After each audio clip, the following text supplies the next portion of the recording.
E eu gostaria de então orar agora pedindo a sabedoria de Deus para o texto, a porção da palavra de Deus que vamos ler hoje, que é Ezequiel capítulo 45. Nesta jornada de leitura da Bíblia, um capítulo por dia, agora estamos no livro de Ezequiel e hoje especificamente neste capítulo, o 45. Vamos orar? Querido Pai, bondoso Deus, dá-nos sabedoria para compreender Tua palavra. Mais uma vez te pedimos no nome de Jesus. Amém. Bem, o capítulo 45, ele fala da porção da terra para o santuário, para a cidade e para o príncipe. Também apresenta ordenanças para o príncipe. Este capítulo continua a descrição detalhada da área do templo e também da cidade restaurada. De três maneiras ele apresenta. Primeiro, ele descreve um bloco especial da terra que deveria abrigar o templo, a terra para os sacerdotes e levitas e uma propriedade para o príncipe. Esta área especial ficava fora das áreas das terras que pertenciam às tribos, como herança perpétua. Parte da razão de existir esse bloco especial da terra para o príncipe é fornecer terra suficiente para que o povo não se sentisse tentado a obter terra de maneira irregular de outros israelitas. Esta terra do templo seria o centro político e religioso do país. Ou seja, além da terra ser distribuída para cada povo, para cada tribo, havia a área específica para o templo. Era o centro de tudo para os israelitas, porque o templo representava a presença visível de Deus. O templo representava a adoração ao verdadeiro Deus. Então ali era uma área muito importante. Em segundo lugar, esse capítulo descreve as tarefas específicas do príncipe. Ele deveria manter pesos e medidas justos em todo o país, para que as pessoas comuns não fossem enganadas por falsidades, por desonestidade. Esse é um elemento fundamental de retidão e justiça que faria muito bem em promover hoje também. Faríamos muito bem em promover hoje também. Outra grande tarefa do príncipe era fornecer os sacrifícios regulares do templo. As demais ofertas para sacrifício viriam do povo através de uma porcentagem de animais e de sua agricultura. A terceira e última seção desse capítulo trata das festas da Páscoa e também dos tabernáculos. Ezequiel anseia para que as pessoas pratiquem essas festas da nação restaurada de Israel. E ele menciona especificamente essas duas festas, porque os sacrifícios adicionais de animais dessas duas festas vêm do príncipe. E eu quero ler com você então os versículos 1 até o verso 5 nesse momento. Diz a Bíblia: Quando, pois, repartirdes a terra por sortes em herança, fareis uma oferta ao Senhor, uma porção santa da terra. O comprimento dessa porção será de 25.000 côvados e a largura de 10.000. Ela será santa em toda a sua extensão ao redor. Será o santuário de 500 côvados, com mais 500 em quadrado, e terá em redor uma área aberta de 50 côvados. Desta porção, a porção santa, medirás 25.000 côvados de comprimento e 10.000 de largura. Ali estará o santuário, o lugar santíssimo. Esse será o lugar santo da terra. Ele será para os sacerdotes, ministros do santuário, que deles se aproximam para servir ao Senhor. Ele servirá de lugar para casas, e como lugar santo pertencerá ao santuário. Os levitas, ministros da casa, terão 25.000 côvados de comprimento, 10.000 de largura para a possessão sua, para 20 câmaras. Vamos ler um pouquinho mais ainda. Verso 6. Para a possessão da cidade, de largura, darei 5.000 côvados e 25.000 de comprimento de fronte da porção santa, o que será para toda a casa de Israel. O príncipe, porém, terá sua parte deste e de outro lado da santa porção e da possessão da cidade, diante da santa porção e diante da possessão da cidade, do lado ocidental e oriental, e o comprimento corresponderá a uma das nações, desde o limite ocidental até o limite oriental. Até aqui. Bem, aqui dos versos 1 a 5 nós encontramos uma porção específica da terra, que é chamada de um lugar santo. Seria destinada a Deus, como já mencionamos.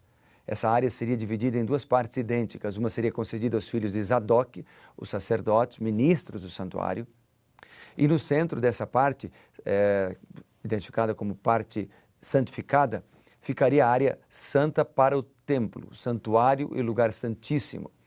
A outra parte seria dada aos levitas. Tudo isso seria santo. Deus seria o proprietário.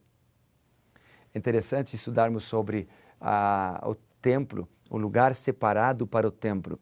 Havia um lugar para o templo na vida dos israelitas. Não só uma área geográfica, mas na vida dos israelitas havia um lugar na agenda, digamos assim, usando uma linguagem moderna, na agenda dos israelitas, no itinerário dos israelitas, havia um lugar para adoração no templo.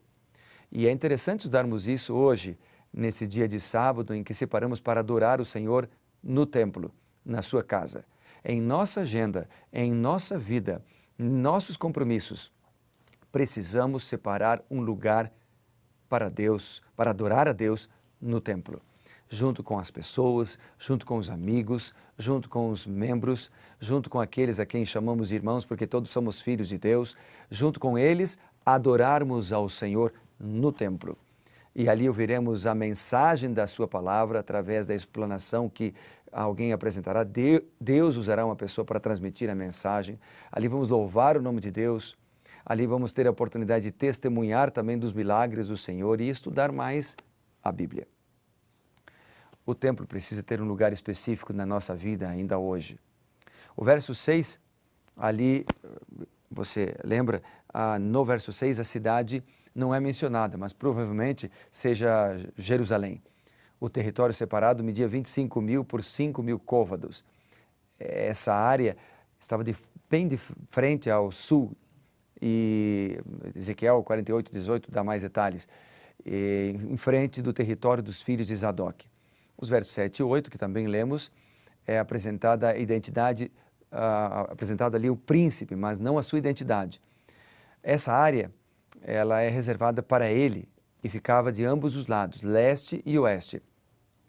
Ele possuía esse território que fazia fronteira com uma área tribal ao norte e ao sul, onde a esquina ocidental e a esquina oriental provavelmente fossem o Mar Mediterrâneo, o Mar Morto ou o Rio Jordão.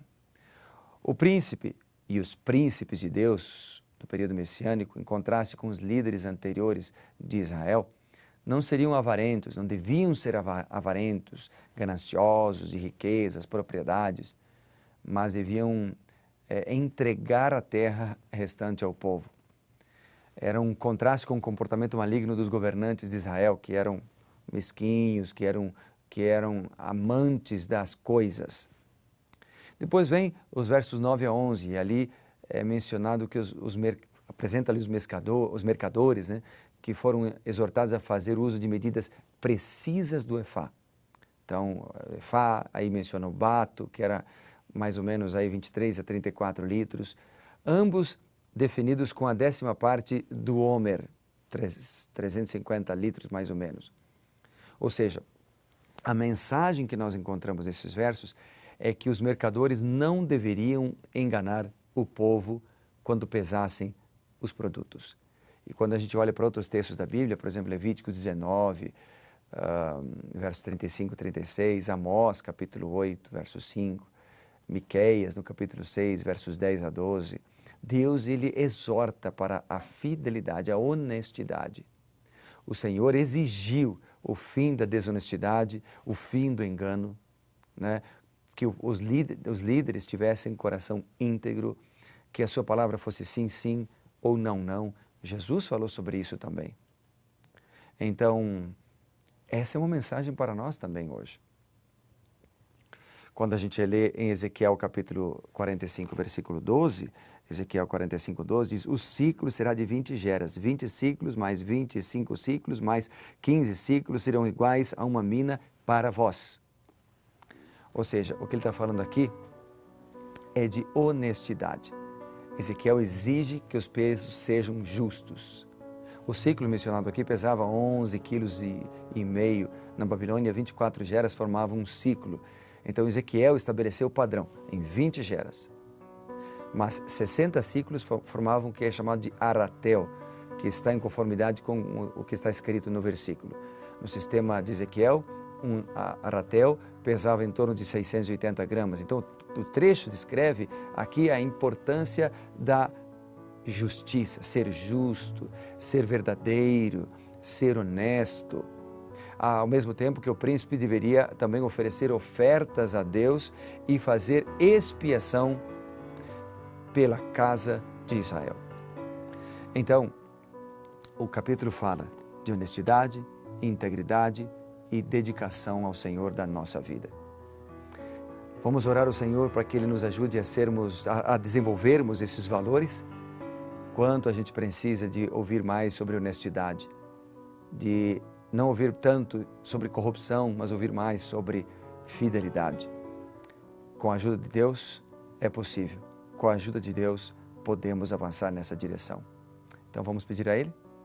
Querido Pai, pedimos que o Senhor nos ajude a ser fiéis, a avançarmos para frente, para cima e que possamos desenvolver em nossa vida características de honestidade, de pureza, de integridade, pela bênção e atuação do Senhor.